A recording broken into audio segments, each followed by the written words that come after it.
how many here have never seen a grit farm? Anybody? You've never seen a grit farm?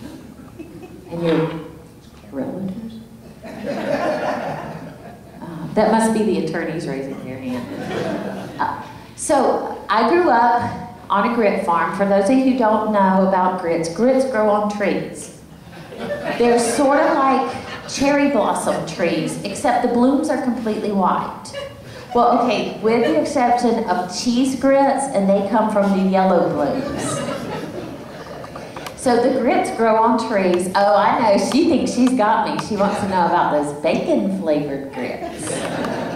I know. And what we do is we bring the hogs out, and they lay on the roots of the tree, and it is amazing. It absorbs that bacon flavor, and they are bacon-flavored grits, and they are still kosher.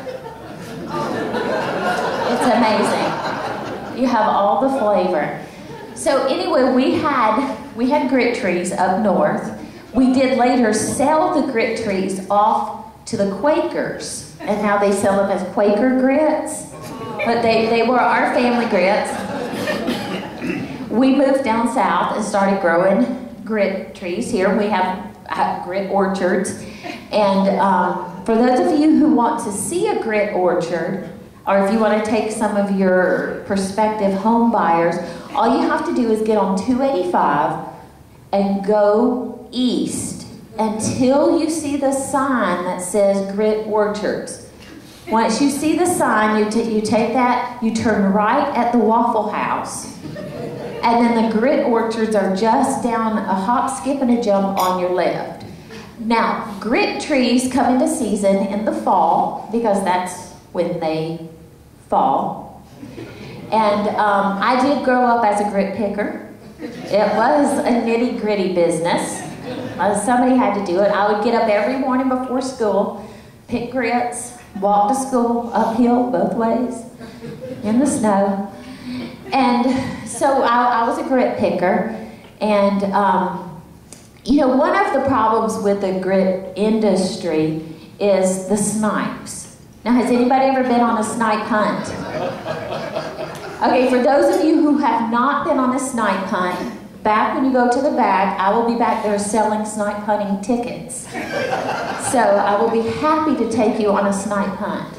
And don't let anyone fool you. You better insist on holding the bag. Don't let them give you the other job. So anyway, the snipes are a problem with the grits because the snipes eat the grits. So we finally figured out a way to break the whole cycle, and we brought in the naugas. Have you ever seen a nauga?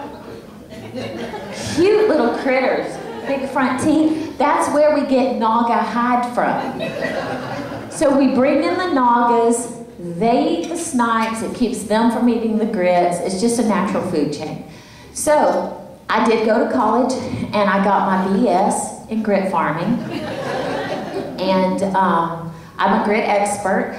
I would be happy to sell you some grit trees. Now, if you've never grown grits, I recommend you start with the instant grits because those trees grow a little faster.